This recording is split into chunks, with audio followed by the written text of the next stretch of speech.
The COVID-19 pandemic brought about a seismic shift in the way we work. Offices shut down. Employees transitioned to remote work practically overnight. This change impacted nearly every industry. Before the pandemic, only a small percentage of people primarily worked from home. The US Bureau of Labor Statistics reported this number was just 6.5% in 2019. The pandemic forced companies to adapt. Remote work became the norm for many. This rapid shift demonstrated that working from home was viable. Businesses continued to operate. Employees showed resilience in adapting to this new normal. This period reshaped perceptions of work-life balance. The transition wasn't without its challenges. Employees had to navigate new technologies. Managers had to find ways to lead virtually. The lines between work and home life blurred for many. Despite these hurdles, remote work proved to be more than just a temporary solution. It revealed new possibilities for the future of work.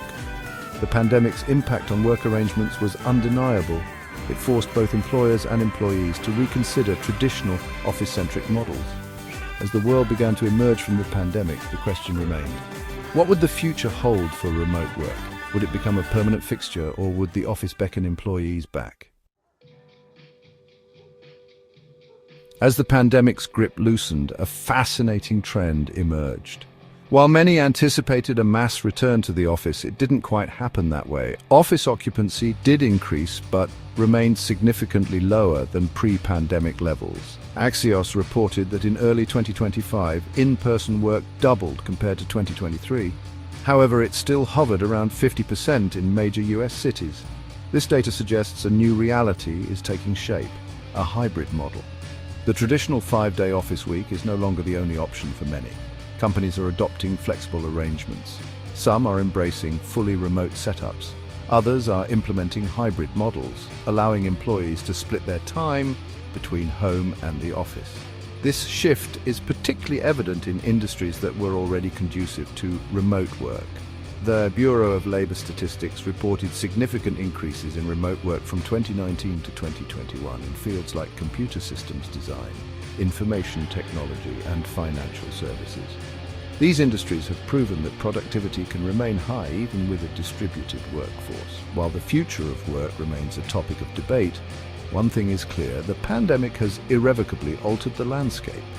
The rise of remote work has provided both employers and employees with greater flexibility and options. This new era of work requires adaptation, innovation, and a willingness to embrace change. The shift to remote work has sparked a crucial debate. Does it impact productivity? The answer, it seems, is not so simple. Studies have shown varying results. Some suggest that remote work can boost productivity, while others point to potential downsides.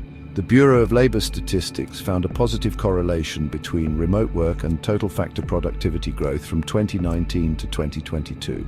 However, it's important to note that correlation doesn't equal causation.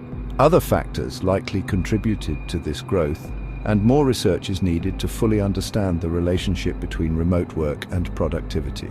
On the cost front, remote work appears to offer some advantages.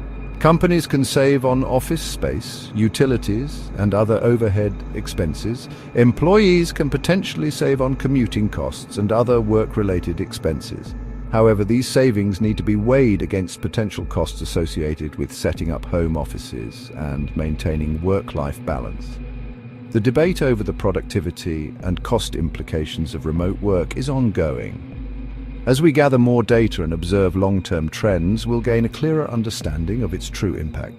What's certain is that the conversation around work models is evolving, and companies need to carefully consider the trade-offs associated with each approach.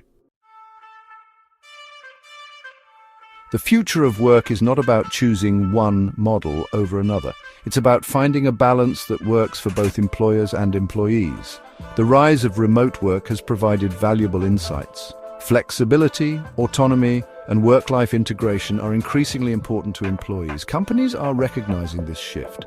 Many are adopting hybrid models, offering flexible work arrangements and prioritizing employee well-being. This evolution requires clear communication, trust, and a focus on outcomes rather than just hours worked. Government policies and industry trends will continue to shape the future of work. The Biden administration's focus on worker rights and flexibility could influence policies that support remote work options. Similarly, the actions of major companies like Amazon, with their large-scale return-to-office mandates, can influence industry practices. The future of work is dynamic. It requires ongoing adaptation, innovation, and a willingness to embrace change. By prioritizing employee needs, fostering collaboration, and leveraging technology, we can create work environments that are both productive and fulfilling.